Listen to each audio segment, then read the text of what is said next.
Friends, welcome to Word on Fire Catholic Ministries. Word on Fire is an apostolate dedicated to the mission of evangelization, using media both old and new to share the faith on every continent and to facilitate an encounter with Christ and His Church. The efforts of Word on Fire engage the culture and bring the transformative power of God's Word where it is most needed. Today, we invite you to join Bishop Robert Barron as he preaches the gospel and shares the warmth and light of Christ with each one of us. Peace be with you. Friends, our gospel for today is one of the strangest and most shocking of the parables of Jesus, as reported in the Gospel of Matthew. It has to do with the king who gives a wedding party for his son, invites people to come, and then they find all these excuses for not coming. And the king responds with a sort of extraordinary anger, and he kills them and burns down their city. And then when he invites people from the hedgerows to come in, this poor man shows up without his wedding garment. The king upbraids him and throws him out into the darkness. So people wonder what in the world this parable can mean. Many devout believers find the brutality and violence of the story hard to take. I mean, I get it. The king might have been insulted and hurt that people didn't respond to the invitation, but does that give him the warrant to kill them and then burn down their city? So I understand people's reticence about this, their concern. And then the poor guy at the end who is invited and finds himself without the wedding garment and is thrown out into the darkness. Well, we just begin to wonder about the sanity of this king. And if we make the association that Jesus clearly intends between this king and God, well, aren't we admitting that the new atheists are right in declaring the biblical God to be something of a psychotic tyrant? So that's our problem as we enter into the consideration of this story. So let me make first just a general remark, and then we'll go through the story kind of slowly. Flannery O'Connor, one of my favorite writers, the best Catholic fiction writer, I think, of the 20th century, defended her often very violent and macabre stories along these lines. In a land of the deaf, you have to shout. Meaning, in a very secularized society where people have lost a sense of God, you have to shake them into awareness with a shocking story, with very exaggeratedly drawn characters, with macabre and violent, shocking action. So I would say, look at this parable of Jesus. Mind you, a story. It's a story like the stories of Flannery O'Connor. Along these lines, he's using a very exaggerated narrative, exaggerated emotions and characterizations to wake us up to certain indispensable spiritual realities. What we shouldn't do is literalize the parable and turn it into a straightforward allegory, as though, okay, just as that king behaves, that's how God behaves. This crazy king that kills people and destroys their city because they don't respond to him, oh, that's how God reacts. Don't allegorize it or read it in a straightforward, literal way, but think along Flannery O'Connor lines. It's a story that's meant to stir us up with its exaggeration. Okay, now let's look at it in some detail. The first exaggeration, which we would probably miss today, is actually the most important and is the key, I think, to the whole story.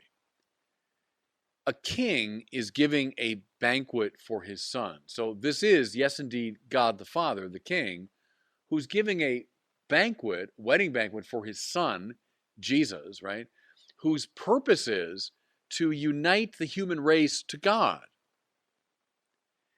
Well, in the culture of that time and place, it would be hard to imagine a more prestigious event. That you're being invited by a king to the wedding of his son. I mean, there's just nothing better than that. You know, in our context, it would be like, I don't know, the president inviting you to a formal dinner at the White House for the wedding of one of his children, and it's attended by the leading figures in the society. Imagine how you get that invitation in the mail from the president to his daughter's wedding or his son's wedding, and the leading figures in the society will be there. Well, if you got that invitation, what would you do? Oh, you'd think about it, wouldn't you? You'd check your calendar. Oh, you'd see if any conflict. No, you'd go. There's no better invitation than this. This would trump anything. You'd clear your calendar. Of course you'd go. I mean, could you imagine someone saying, getting this invitation from the president, oh, Mr. President, I'm sorry, I can't come. I've got another engagement that night. Or, I'd love to, but I've already agreed to go out to dinner with my buddies that night. I mean, it's ridiculous, in other words, to turn down such an invitation. Well, listen now to what the people in the parable do once we understand how important this invitation is. Some ignored the invitation and went away, one to his farm, another to his business. And some lunatics, we hear, thinking this is a story filled with exaggerations. Some lunatics actually killed the ones who sent the invitation. So again, in our context, imagine a special courier has come from the White House carrying the gracious invitation of the president, and you kill them. You see, the exaggerations are all over the place, not just on the side of the king, but everyone in the story is acting in a strange way. The connection, as I said, is clear.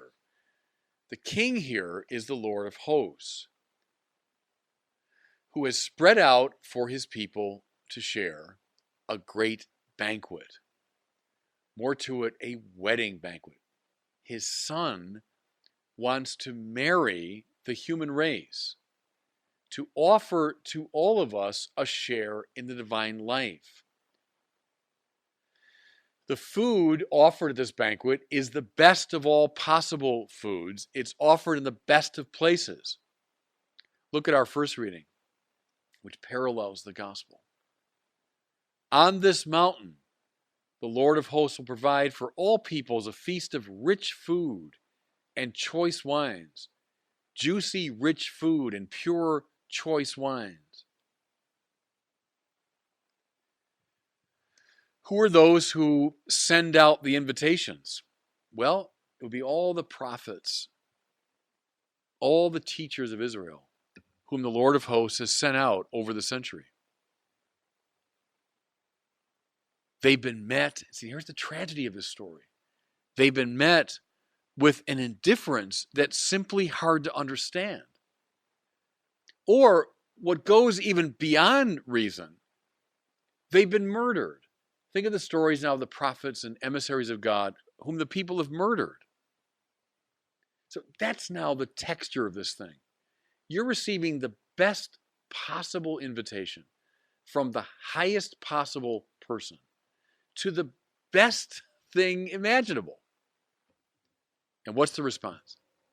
Either ho-hum, who cares, or even violent reaction. This is why the king's reaction is so over the top. What we're meant to see is not so much, oh, the king is a psychotic nut. We're meant to see how weird it is that we consistently refuse the invitation from God. That's what the story is meant to. It's meant to grab you by the shoulders and shake you. Don't you get it? Don't you see what an invitation you've received? And yet, bizarrely, you've rejected it. How do we read God's anger in the Bible? What is God's anger? It's not as falling into a snit. I know that's what the story says at the literal level, but don't literalize it. The Old Testament's filled with the same thing, isn't it? A lot of examples of God, raging in anger. But don't literalize that. God doesn't have emotions the way we do. He's not falling in and out of emotional states. God is love, right? The eternal God who never changes is love. So we shouldn't think of it as, oh, now he's in a good mood.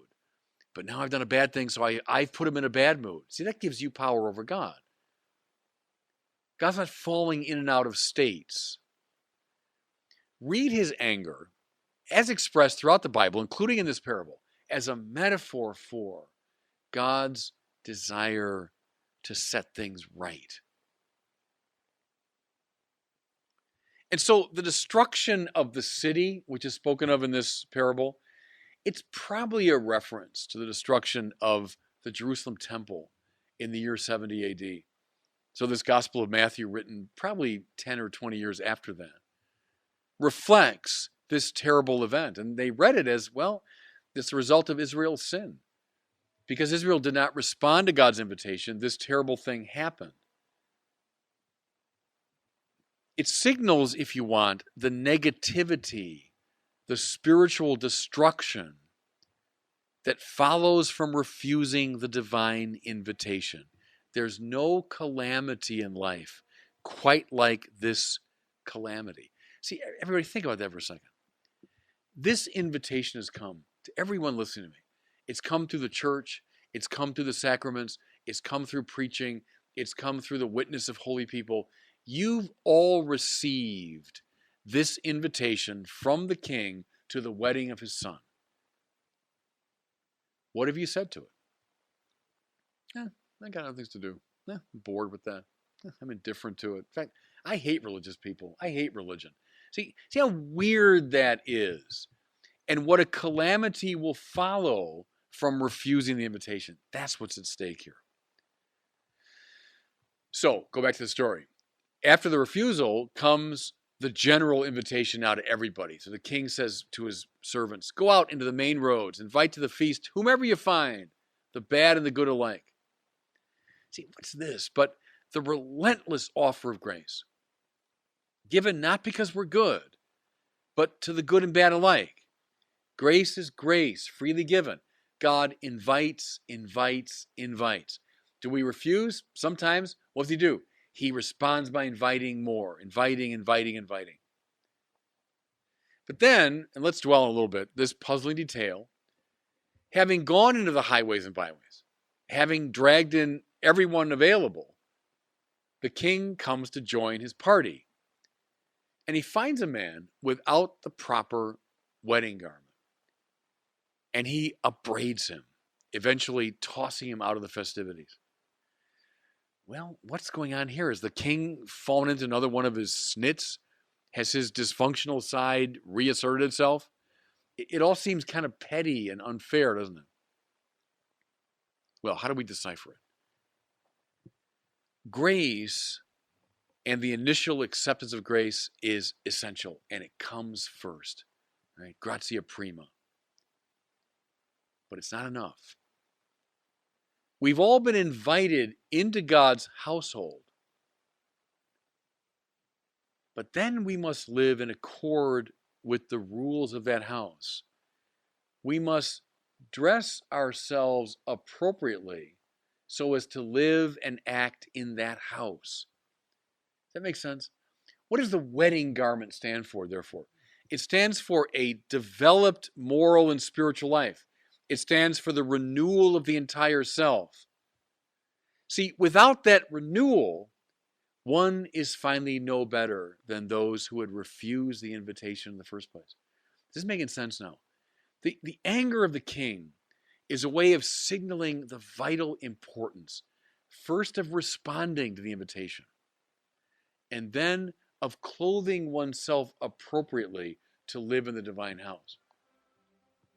Is he over the top?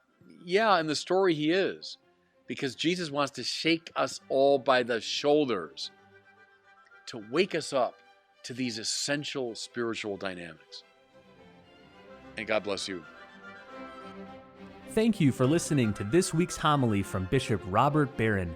For more resources from Bishop Barron, please visit wordonfire.org.